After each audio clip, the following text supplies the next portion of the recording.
All eyes on Utah's rivers, creeks, and streams tonight after a record hot day. Sandbags are spread throughout Emigration Canyon, and homeowners say the water levels are only getting higher. They'll tell you just the difference a day can make.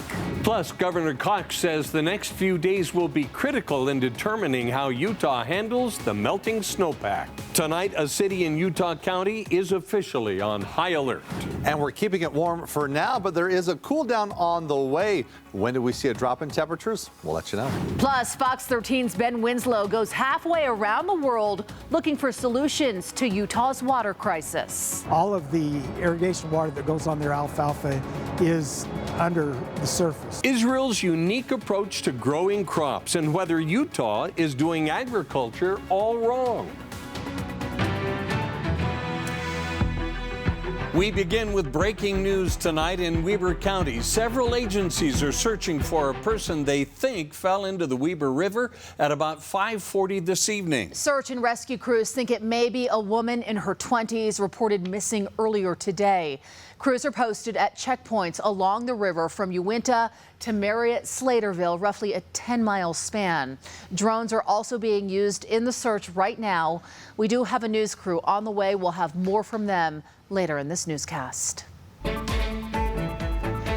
We are continuing to track another round of flooding this evening. Multiple rivers in northern Utah are seeing high waters and are approaching or at flood stage tonight. We have live team coverage for you tonight, starting with Utah's Weather Authority, Breck Bolton. Breck. Well, you mentioned being at flood stage, where there's now several flood warnings in effect here across northern, even through southern Utah. A big focus with a transition last night, Emigration Creek, where leading up to the weekend, we saw those river levels rise, getting close to flood stage last night.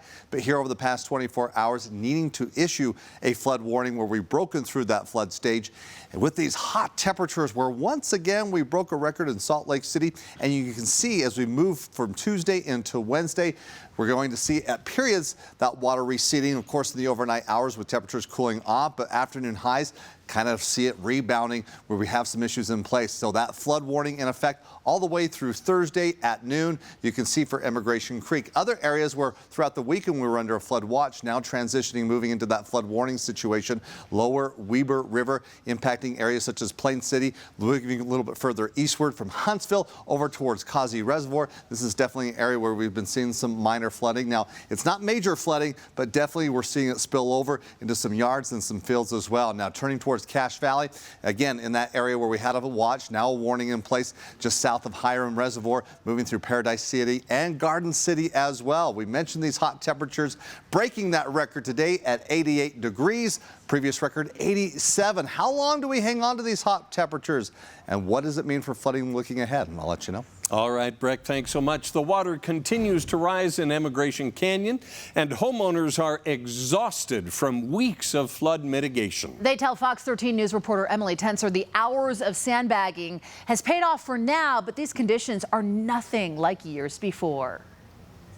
Homeowners here in Emigration Canyon tell me they've been dealing with rushing water since Easter Sunday, and since then the water levels have only gotten higher. Within the last 2 days, a surge came out of nowhere. We were prepping for it, we anticipated it, and then yesterday, bang.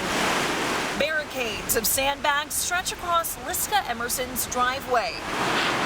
The rushing water of Emigration Creek has made pulling into her home now impossible. And this was a stream. I thought, no way is this a flood zone. And now it's become a river. A popped-up sprinkler head barely bobs out of the water. This is where her lawn usually is. In 2011, the water came up and hit the bridge, but nothing like this. All the way at the bottom of the canyon, water from that same creek gushes out of the culvert at Utah's Hogle Zoo. Before this spring, this water was just a trickle. We are monitoring the water levels 24 hours a day.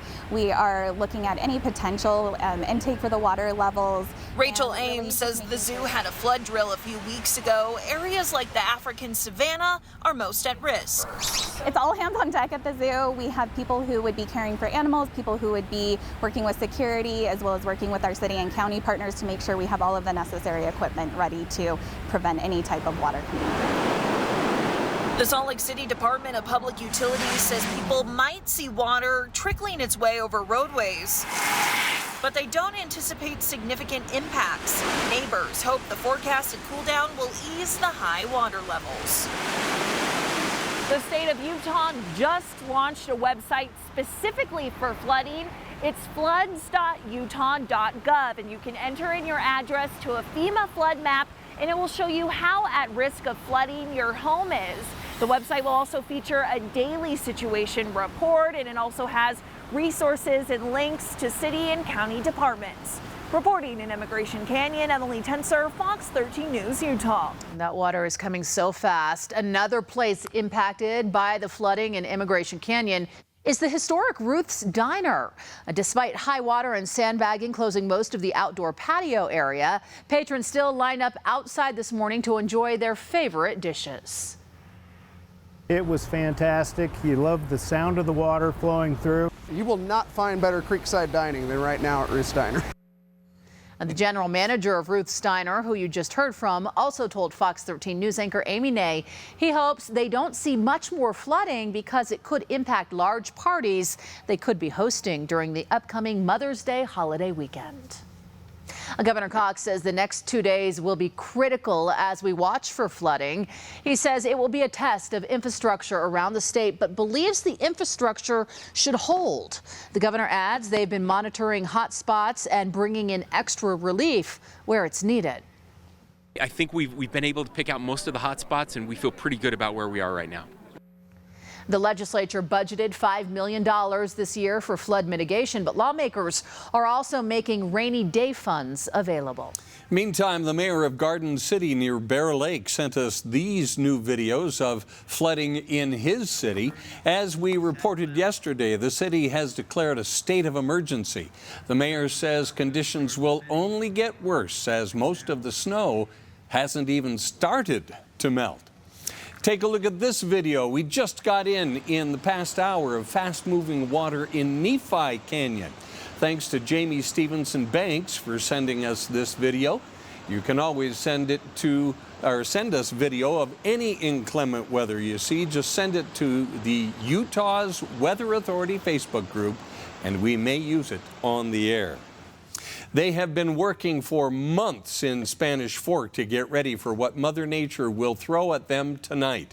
I spoke with Mayor Mike Mendenhall this evening. He declared a state of emergency this afternoon, making state funds and resources available if needed.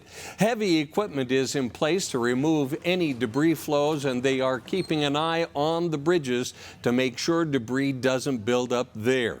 Thousands of volunteers have been working tirelessly for weeks, including over the weekend.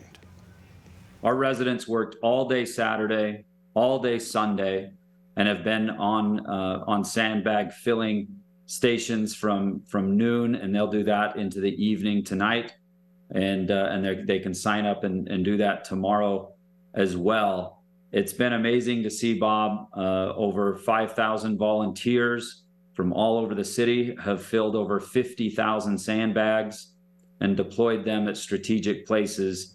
Mayor Mendenhall says they could see 2,000 cubic feet per second in the Spanish Fork River tonight. That's a lot more than normal spring runoff. He says the peak hours will be between 4 and 6 a.m. tomorrow. Stay with Fox 13 News on air and online as we continue to monitor flooding risks and damage around the state. We are following another breaking news story, this one happening right now in Salt Lake City, where police are investigating a shooting. They say it happened around 7:30 this evening at 17th South River Park. Witnesses told officers the suspect fired a gun into the crowd on a soccer field. Now, it's unknown at this point if it was a targeted or random attack. The victim, though, we're told is in critical condition. The suspect left the scene in a vehicle before officers arrived. We have a crew on the scene. We will bring you new information about the shooting as we continue to learn it. In Utah County, we've learned of a tragic accidental drowning of a toddler. It happened over the weekend near the Provo River. Provo police say on Saturday the boy wandered away from his family while they were at the class ropes course. Again, this is in Provo. That little boy was found shortly after in a small area of standing water. The boy was given CPR and taken to the hospital, but he did not survive. A GoFundMe page has been set up for the family. It identifies the little boy as a 1.5-year-old named James Chambers. Police say swift water from spring runoff was not a factor in his death. He's such an amazing person. He deserved to be found. The family of a Tooele man missing for nearly 2 years reacts to police now declaring his disappearance a cold case. You have to put in everything that you can, and you only take out what you need. Plus, Israel is growing crops in the desert. What some say we can learn from these methods and how it could help save the Great Salt Lake. The fact that I have that memorized lets you know how deep that comment struck my family. And a Clearfield city councilman speaks out after becoming the target of a racist remark.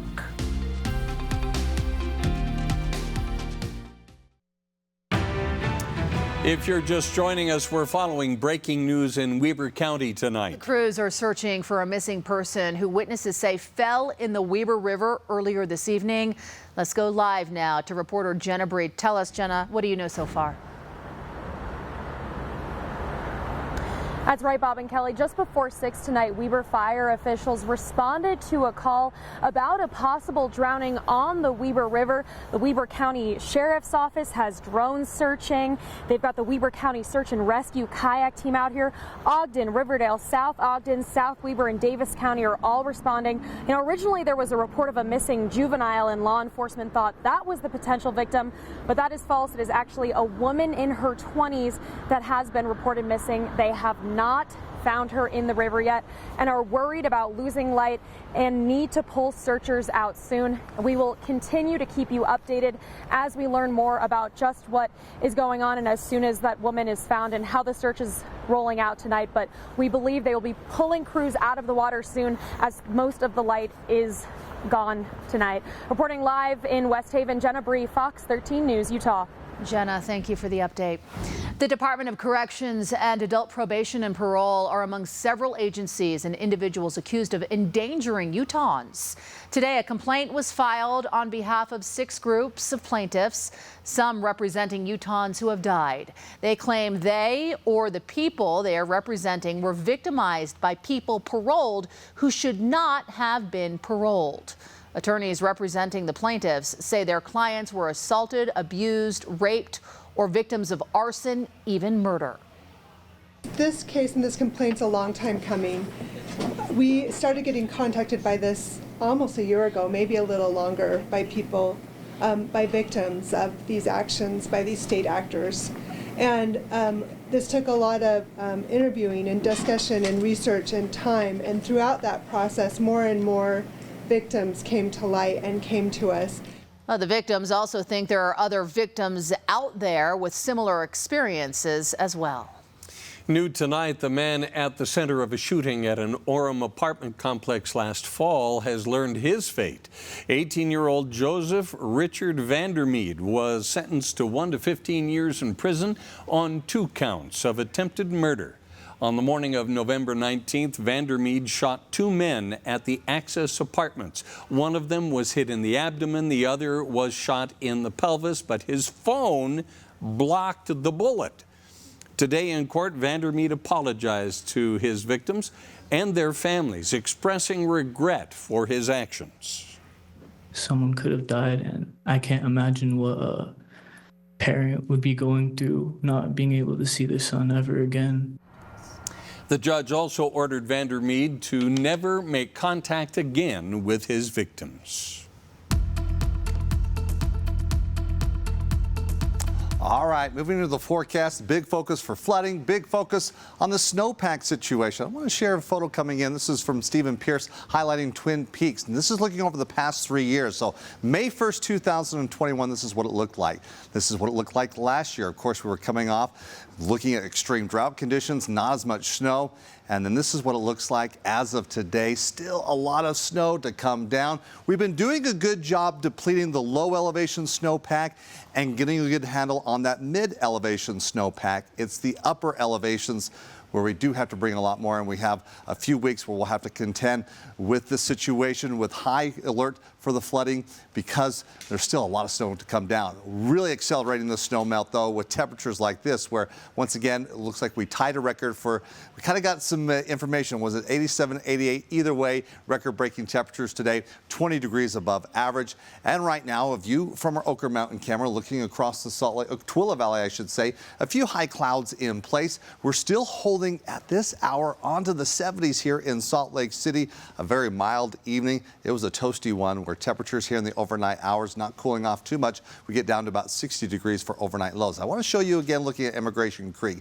Looking at where we're going, we know we're going to be in a concern level for flooding above the flood stage here over the next couple of days, but I also want to talk about the force of this flow. We show you it's at about 135 cubic feet per second.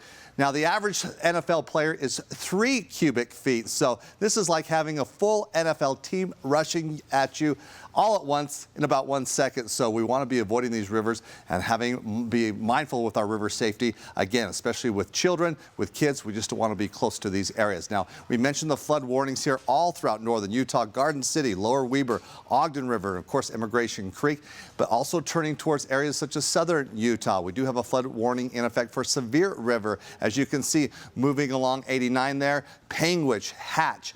Those are some areas where we could potentially see some minor flooding here as we look over the next little bit. So once again, we're going to be heightened concern as we're going to keep temperatures a little bit on the warm side moving ahead. So let's talk about what we're seeing outside right now. Southerly flow, a few high clouds, high pressure still in place, but it's breaking down with this approaching storm system. Now the storm is sliding southward right through the coastline there, Northern California, moving through Central California, has the cool air, has the moisture, but it's slow to move here towards the state. But it finally does arrive. So as it does slide southward, we'll keep that southerly flow going, allowing temperatures to remain above average for tomorrow. But we get to see, at least towards southern Utah, temperatures cooling off. And then this finally ejects towards the state, brings in the moisture and a possibility of some showers, especially as we go Thursday into Friday. This is what we need. Bring these temperatures down, slowing the pace of the flow of these rivers, and this will be good news for us.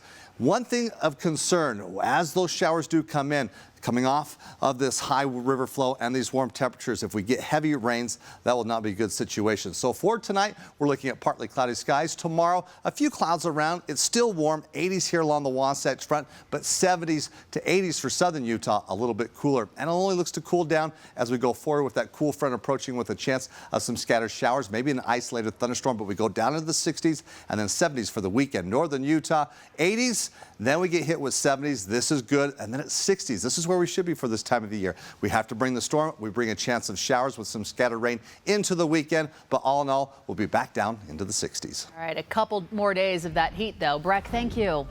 Coming up, a popular porn website is taking aim at Utah lawmakers by banning Utah users.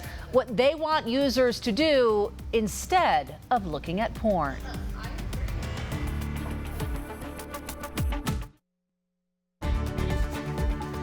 One of the biggest porn websites on the internet has blocked Utah viewers. This was the message posted on Pornhub today. It's protesting a law the legislature passed requiring age verification.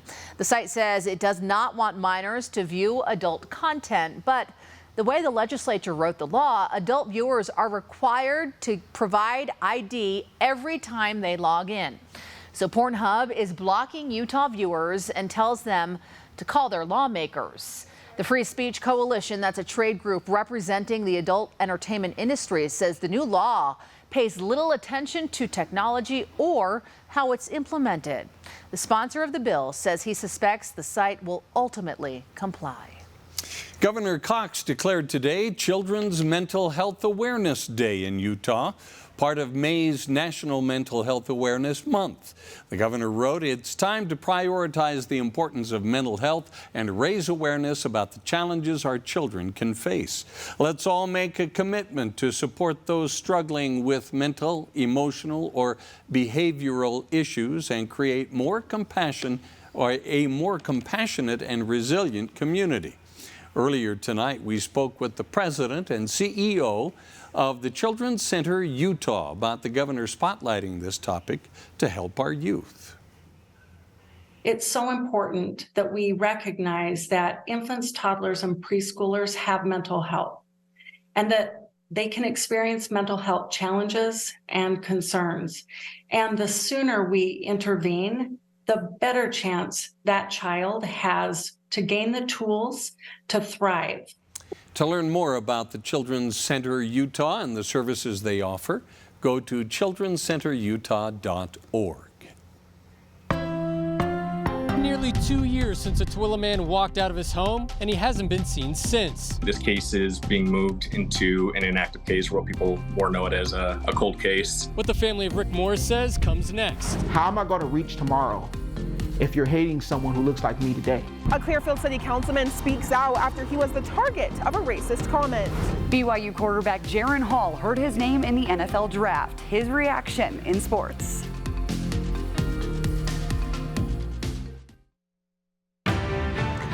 Welcome back, everyone. If you are just joining us, we have an update to breaking news happening in Salt Lake City. Police are searching for whoever shot into a soccer field this evening.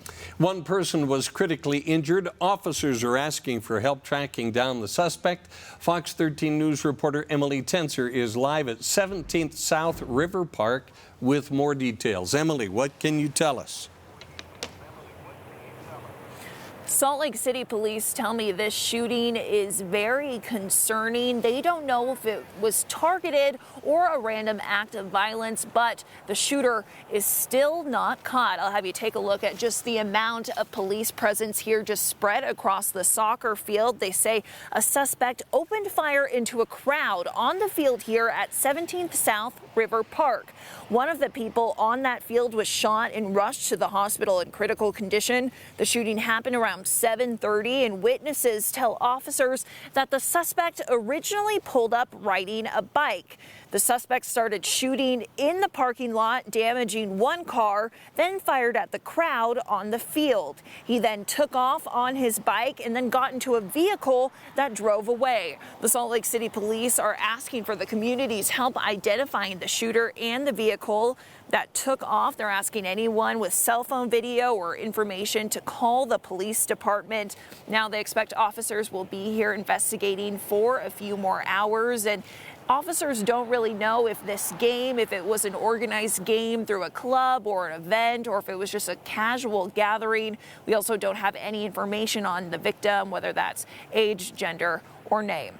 Reporting live at 17th South River Park, Emily Tenser, Fox 13 News, Utah.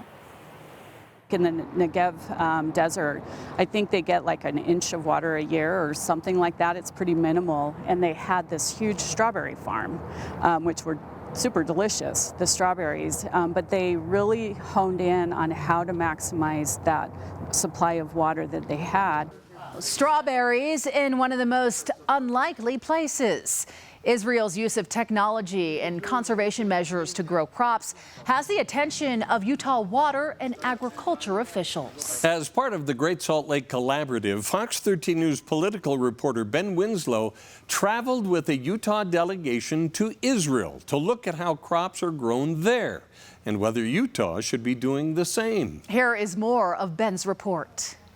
No question is a stupid question. A group of Utah Mormon Republican lawmakers walk into a Jewish socialist kibbutz in Israel's Negev desert. It's not a joke. They went there to learn about agriculture. There's a term in Hebrew we call tikkun olam, which means repairing the world, right? Making the world a better place. And it's a very basic Jewish value. A kibbutz is a sort of cooperative where many things are shared. Jared White serves on the regional council of his kibbutz. You have to put in everything that you can, and you only take out what you need. There's about 270 kibbutz still left in Israel. We're one of the last kibbutzim that is still social in that sense, a socialism style of kibbutz, where we don't ever see my paycheck and I don't own my house. We are trying to help our farmers to be in applied science, to be more profitable. And this is the connection between the R&D station, the farmers, and academia and even industry. But they're involved in a lot of agricultural research, which is intriguing this delegation from Utah. Don't pick. I will tell you where you can pick. These are all being... like growing strawberries in the desert. The plants are all closely monitored to learn how best to grow a berry in such hostile terrain. It is one of many experiments that we're doing in order to find solutions to use the water more than once. This is a totally different way of growing strawberries. Obviously, it uses less water, but it still yields the same results. Delicious. I had heard a lot about the technology that they have in Israel. They're advanced in some aspects of agriculture, more advanced than we are here. They're also growing vegetables vertically. It uses a lot less space and a lot less water. In these days, they're growing many varieties for many, and the market developed in Israel. The food market developed, the customer. Labor? So labor is one of the biggest issues in agriculture in Israel. So first, we're developing robotics. Spring wheat, short season, sowing in November, cutting in June. No irrigating? I would not say no irrigation, but only 95% non-irrigated. Israel's academic and research institutes are looking at new breeds of crops that use less water. We have the experimental vineyard. Ways to grow wine grapes in the desert. Something like 15 years ago, maybe 20 years ago, they came up with the idea of a net house. And growing crops in net houses to help with pests and temperature controls. They've taken good data, good science, and integrated into the farmer's field.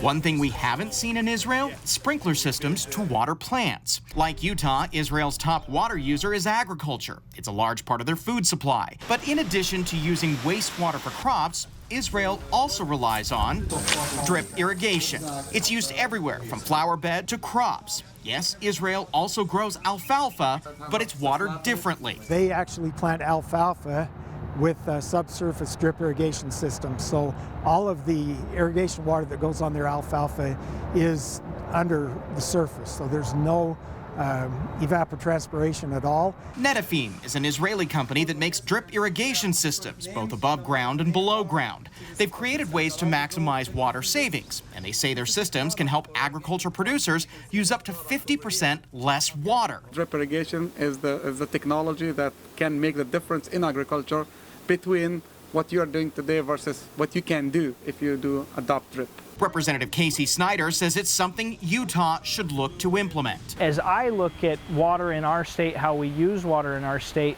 that technology, if I bring home nothing else, is something that I think we've got to integrate more into our state. In Israel's Negev Desert, Ben Winslow, Fox 13 News, Utah. Wow, coming up tomorrow, we are going to show you what Israel does that state leaders say would work here in Utah and what would be lost in translation. Again, this reporting is all possible because Fox 13 News is part of the Great Salt Lake Collaborative. It's a group of local news outlets, academic groups, and community organizations calling attention to the Great Salt Lake and solutions to save it. Find out more by visiting greatsaltlakenews.org. Coming up, a major piece of newly revealed evidence in the Lori Vallow Daybell murder trial, where her DNA was found at the crime scene.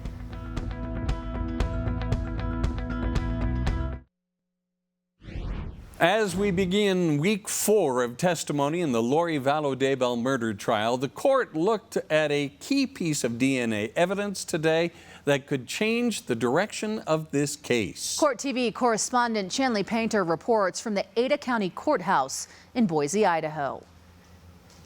Week 4 here in the Lori Vallow Daybell case, and it started out with some big revelations coming out of this courthouse. First, prosecutors called a DNA expert to show that a hair found on duct tape on the black plastic bag covering J.J. Vallow's body matched Lori Vallow Daybell's DNA. Now, while defense tried to poke holes in the strength of that match in the DNA. On redirect, the prosecutors made at this point by asking the expert, your statistic was 1 in 71 billion. What does that exactly mean? The expert answering, that means if I were to stick my hand into a hat of DNA profiles, I would expect to see this profile 1 in 71 billion times. It was such a big piece of evidence for prosecutors. The grandparent of J.J. Vallow, Larry Woodcock, had this to say after court. To me, of all the evidence that was given and presented and documented, Lori's hair to me was the single biggest got you moment.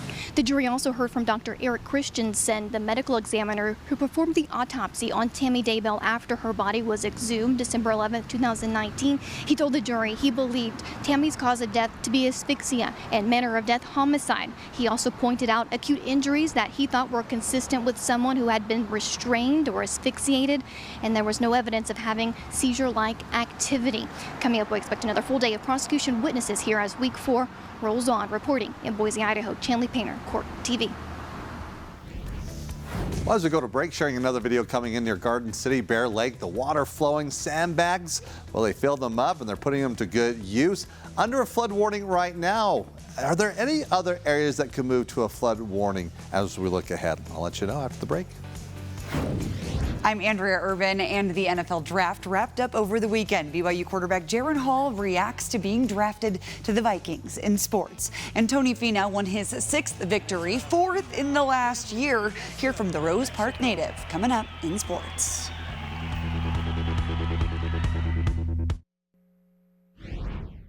Rick was he's probably the kindest person I know. It has been nearly 2 years since a Tooele man went missing. Despite search efforts since June of 2021 by family, law enforcement, and others, 32-year-old Rick Morris has never been found. Now, as Fox 13 News reporter Chris Arnold shows us, police say the case has gone cold. Mariah Morris can't help but smile, even getting a little emotional when describing her younger brother, Rick. He'd give a stranger like the shirt off of his back. However, that smile quickly turns to sadness. It's hard to like sleep. Like you feel guilty if you're doing something for yourself and not like looking for him. Mariah says her brother went for a walk in the early morning hours of June 25th, 2021. Walking at night was his favorite kind of thing to do. While an early morning walk wasn't out of the norm for Rick, it was around 2:30 a.m. here in the area of 770 West and 700 South in Tooele, where family members noticed Rick was gone. He hasn't been seen since. Mariah says Rick is a type 1 diabetic and had suffered a seizure just a few hours earlier, but she says her family was able to get his blood sugar back up. He had just gotten insulin 2 or 3 days prior, and his full vial was still in his fridge. Everything that he would normally take if he was leaving was at his house. The family, along with community members and even the Tooele City Police Department, has spent the past 22 months trying to find Rick. There's a lot of field area by his home. We did tons of searches there. The Army Depot out in Tooele, they did a great job of searching their property as well. We've had the Department of Public Safety, all the agencies here in Tooele County. We've had, Salt Lake units come out. We've done a helicopter aerial search, drone searches. Coming up empty in the process. We have sorted through hundreds of different tips and leads, but to have it go on for almost 2 years now is quite an outlier. Corporal Colby Bentley with the Tooele City Police Department says he spoke with the Morris family week before last, letting them know Rick's case has now gone cold. They were understanding. On top of that, understandably, it's a difficult situation to hear those words. But for the Morris family, the search doesn't stop for us. Mariah tells Fox 13 News her family plans to put most of their continued search efforts into the Settlement and Middle Canyon areas. Please don't forget Rick. He's such an amazing person. He deserves to be found. In Tooele, Chris Arnold, Fox 13 News, Utah. A Clearfield City Councilman is responding after he was the target of a racist comment made by a member of a registered political action committee on a private group forum. Clearfield Councilman Carice Thompson spoke to Fox 13 News reporter Darian DeBrule about how comments like this impact not just him, but all minorities. Carice Thompson is a gospel rap lover, city councilman, and a black man. In April, he was the target of a racist comment made by a member of the Davis County Republican Party Facebook group. So the comment was that there are regions across this country where we need every vote we can get. This is not one of those regions. To make the Davis County Republican Party more attractive to blacks and Hispanics, we may attract the likes of Carice Thompson, a man who has a history of winning elections, though I would never vote for him. The fact that I have that memorized lets you know how deep that comment struck my family. Although the comment called Thompson out directly, he says it also implies the minority vote isn't respected. In society, we always talk about how America is the most unifying and greatest country historically.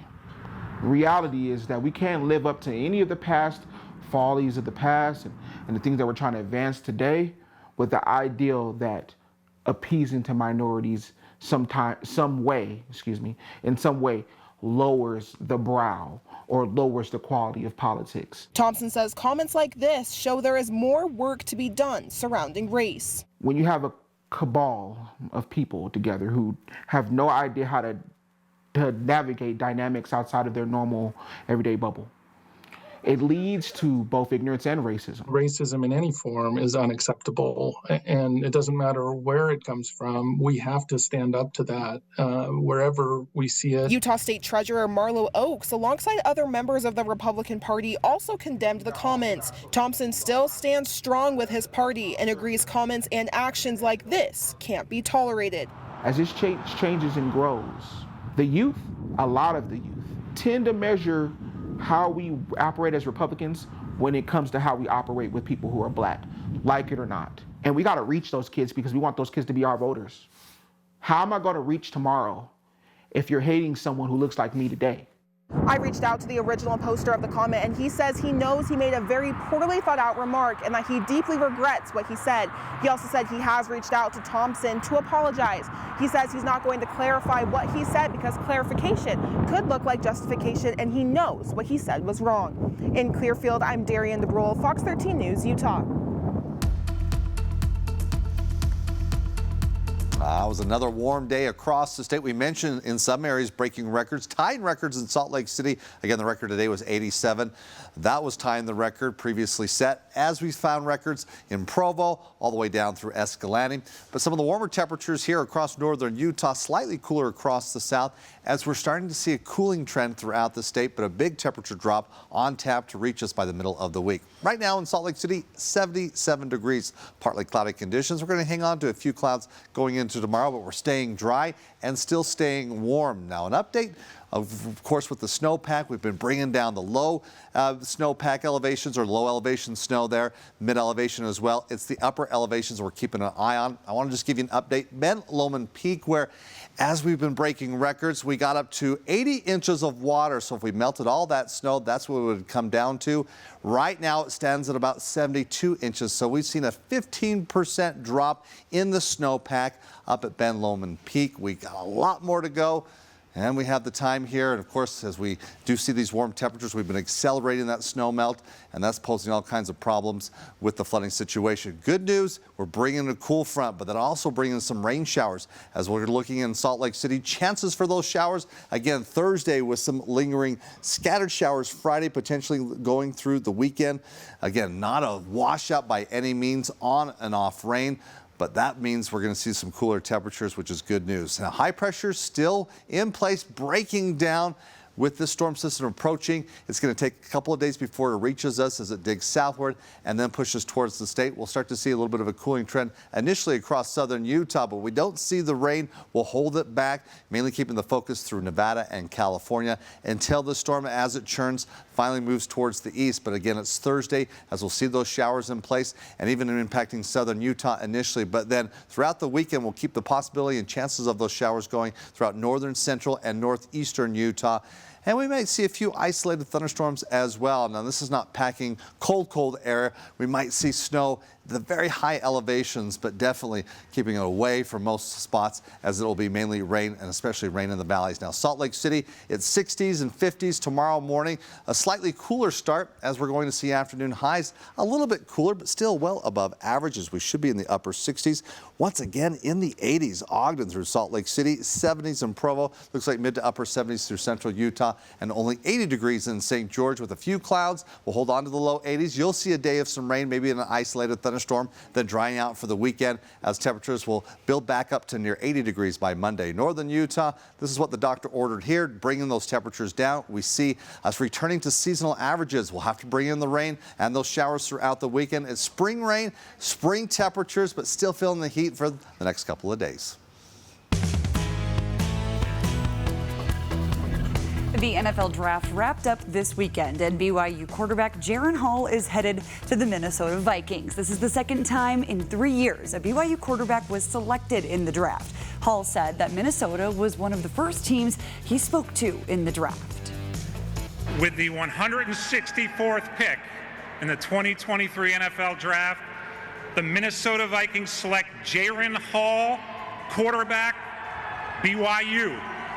He started the past 2 seasons for BYU, and he finished his career completing 65% of his passes for over 6,000 yards, 52 touchdowns, and 11 interceptions. And like I mentioned earlier, he told the Minnesota media that the Vikings were one of his first conversations he had during the draft process. So they were my first formal interview with the Combine. I walked away from that interview kind of blown away with the organization, the coaching staff, and it is everything I felt in that room, all the people present. So they were always one of my favorite organizations. I'm grateful that that's where I landed today. That's always been a team that I felt great about, and honestly, one of my favorite organizations. And 2 other BYU players heard their name during the draft. 4-year starter offensive lineman Blake Freeland, 4th round, 106th pick to Indianapolis. And the Orem High School receiver Puka Nacua in the 5th round, the 177th pick to the Los Angeles Rams. The Cougars also signed 4 players after the draft. And Tony Finau won the Mexico Open yesterday, shooting 66, winning by 3 shots at 24 under par. Finau now has 6 career PGA Tour victories, and the Rose Park native spoke to the media and said he's ready to keep this thing rolling. I was looking forward to coming back here and getting some more of that good mojo. This is, this tournament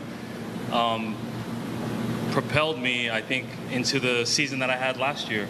This was the first high finish that I had all season in my season last year. I was playing not very good golf, and then I make a run on Sunday, and after that I played great golf throughout the rest of the season. So to get this win was huge, and hopefully it propels me to do more great things as the season unfolds.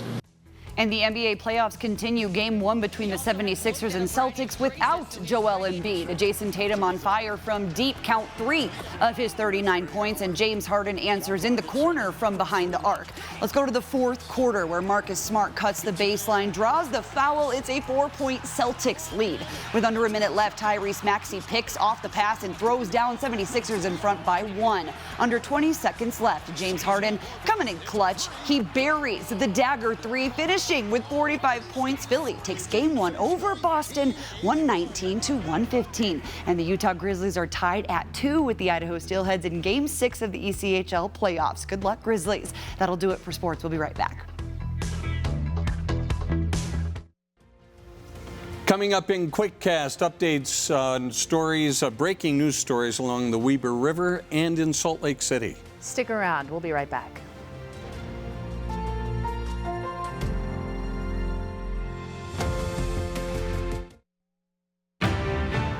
We begin the Fox 13 News Quickcast with breaking news in Weber County. Several agencies right now searching for a person who they think fell into the Weber River at about 5:40 this evening. Fox 13 News reporter Jenna Bree is along the Weber River tonight. Jenna. Oh, that's right, Bob and Kelly. The search is starting to wind down tonight with the loss of the daylight. The crews were called out here just before 6 o'clock. They were receiving calls about a missing woman who was possible drowning victim in the Weber River. Weber County Sheriff's Office had a drone searching. The Weber Search and Rescue Team had their kayaks out here searching. Ogden, Riverdale, South Ogden, South Weber, and Davis County all responding. Originally, there was a report of a missing juvenile, and law enforcement thought that was the potential victim, but that is false. It is actually a woman in her 20s that has been reported missing. They have not found her in the river yet and are pulling searchers out now and are focused on recovering the woman at this time. Reporting live in South Weber, Jenna Bree, Fox 13 News, Utah. All right, Jenna, thank you. There is more developing news happening in Salt Lake City right now. Police are searching for whoever shot into a soccer field earlier this evening. One person was critically injured. Fox 13 News reporter Emily Tenser is live at 17th South River Park with more. Emily. Salt Lake City police tell me the shooting is very concerning. They don't know if it was targeted or an act of random violence, but we know that shooter, they're still searching for that person. Now, around 7:30 today, they say a suspect opened fire into a crowd on a soccer field here at 17th South River Park. One of the people on that field was shot and rushed to the hospital in critical condition. The Salt Lake City police are asking for the community's help identifying the shooter and the vehicle he got away in. We know one car was damaged, and the suspect initially came here on the scene on a bike, but then left on the bike and then got into a separate vehicle. So they need help finding that vehicle, and if anyone has cell phone video or information, they're asked to call the Salt Lake City Police Department, and officers don't know if the soccer game tonight was an organized game through a club or an event, or if it was just a casual gathering. And we don't know anything new about the victim, the age, the gender, or name. We just know they were rushed to the hospital in critical condition, and officers will probably still be here at the park for a few more hours investigating. Reporting live at 17th South River Park, Emily Tenser, Fox 13 News, Utah. And our focus still on the flooding. Several locations here across northern Utah under a flood warning. I want to make mention, though, an update, particularly as we look at a flood advisory in place going through Spanish Fork Canyon, Highway 6. You make the turn at Highway 89 near Thistle. We do have flooding going across the road. Looks like the road's closed both directions at this hour. Now, we have a storm off the California coast. It's pushing southward, bringing the cool air, and it will bring a chance of some showers and drop temperatures as we go from Wednesday into Thursday. Ahead of that, though, we'll keep the southerly flow going as temperatures remain above normal, but not record-breaking here across northern Utah. We're still in the 80s as we should be in the upper 60s. We'll see a string of mid-70s through central Utah, a little bit cooler in St. George. Again, keeping it dry, warm, but we're cooling down. Now for St. George, it's low 80s for the next couple of days. A chance of rain on Thursday, maybe even an isolated thunderstorm. Highs only in the 60s on Thursday. We'll hang on to the 70s and return to the 80s by Monday. Northern Utah, we have to bring a storm to bring those temperatures down. Scattered rain showers Thursday and Friday, maybe potentially an isolated thunderstorm. All in all, though, it'll bring back temperatures where they should be for this time of year, 60s through the weekend. Thanks so much, Breck. Thanks for being with us. That's the Quickcast. Good night. Good night, everyone.